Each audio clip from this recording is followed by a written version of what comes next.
CM Revanth Reddy deputy CM Bhatti Vikramarka ఢిల్లీలో పర్యటిస్తున్నారు. ఈ సందర్భంగా ప్రధాని మోదీతో భేటీ అయ్యారు. భారత్ ఫ్యూచర్ సిటీలో ఈ నెల 8, 9 తేదీల్లో నిర్వహించే తెలంగాణ రైజింగ్ గ్లోబల్ సమిట్కు ప్రధానిని ఆహ్వానించారు. కేంద్ర మంత్రి అశ్విని వైష్ణవ్తో కూడా CM Revanth Reddy deputy CM Bhatti Vikramarka సమావేశమయ్యారు.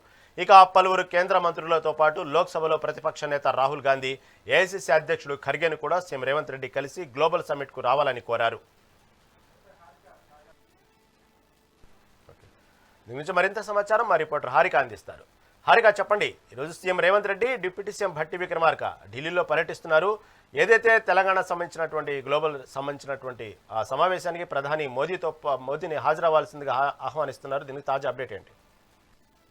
రైట్, ప్రస్తుతం రేవంత్ రెడ్డి మరి కాసేపట్లో ప్రధానమంత్రి నరేంద్ర మోడీని కలిసి అలాగే పార్లమెంటు ప్రధాని మంత్రితో భేటీ కానున్నారు. ఈ నెల 8 మరియు 9 తేదీల్లో భారత్ ఫ్యూచర్ సిటీలో జరగనున్న తెలంగాణ గ్లోబల్ సమ్మిట్ కు హాజరు కావాలని మోడీని తెలంగాణకు ఇటు ఆహ్వానం అయితే అందించడానికి వెళ్లారు. అయితే ఇందులో ముఖ్యమంత్రి రేవంత్ రెడ్డి, ఆ తర్వాత పార్లమెంట్ లో లోక్సభ ప్రతిపక్ష నేత కాంగ్రెస్ పార్టీ అగ్రనేత కూడా రాహుల్ గాంధీతో పాటు పలువురు కేంద్ర మంత్రులను కలిసి తెలంగాణ రైజింగ్ గ్లోబల్ సమ్మిట్ కు రేవంత్ ఆహ్వానించనున్నారు. అయితే తెలంగాణలో కలిగే గ్లోబల్ రైజింగ్ సమ్మిట్ కు దేశంలోనే అన్ని రాష్ట్రాల ముఖ్యమంత్రులను ప్రత్యేకంగా ఆహ్వానించాలి అని చెప్పేసి కీలక నిర్ణయం తీసుకున్నట్టయితే ఇప్పుడు ప్రస్తుతం తెలుస్తుంది. రహీం, ముఖ్యంగా తెలంగాణ రాష్ట్ర మంత్రులు వెళ్లి వారిని ప్రత్యేకంగా కలిసి ఈ సదస్సుకు ఆహ్వానించబోతున్నట్టయితే తెలుస్తుంది. ఎవరెవరు ఏ రాష్ట్రాలకు వెళ్లాలో ముఖ్యమంత్రి రేవంత్ రెడ్డి ఫైనల్ చేశారు.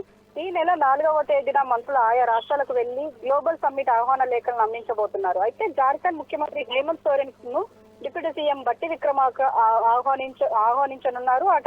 అలాగే జమ్మూ కాశ్మీర్ తో పాటు గుజరాత్ ముఖ్యమంత్రులైన ఓమర్ అబ్దుల్లా, భూపేంద్ర పటేల్ ను ఉత్తమ్ కుమార్ రెడ్డి ఆహ్వానించబోతున్నారు. అయితే పంజాబ్ ముఖ్యమంత్రి భగవంత్ మాన్, హర్యానా ముఖ్యమంత్రి నయాబ్ సింగ్ సైని, దామోదర్ నరసింహ ప్రత్యేకంగా ఆహ్వానించబోతున్నారు. అంటే ఇలా పూర్తిగా ఈ గ్లోబల్ సమ్మిట్ కి సంబంధించి ఇటు ఒక పక్క లిస్ట్ విడుదల చేసి, అలాగే ఇటు ప్రతిపక్ష నేతల్ని అందరినీ పిలిచి, అలాగే ఇటు ముఖ్యమంత్రుల్ని ఖచ్చితంగా ఈ గ్లోబల్ సమ్మిట్ లో ఉండాలి అని చెప్పేసి, అలాగే ఇటు ఢిల్లీ పర్యటనలో కూడా ఇప్పుడు already CM Revanth Reddy deputy CM Bhatti Vikramarka కూడా వెళ్లారు. కాబట్టి అక్కడ ప్రధానమంత్రిని కలిసి ఆయనను కూడా ప్రత్యేకంగా ఆహ్వానించబోతున్నట్టయితే ప్రస్తుతం ఉన్న సమాచారం.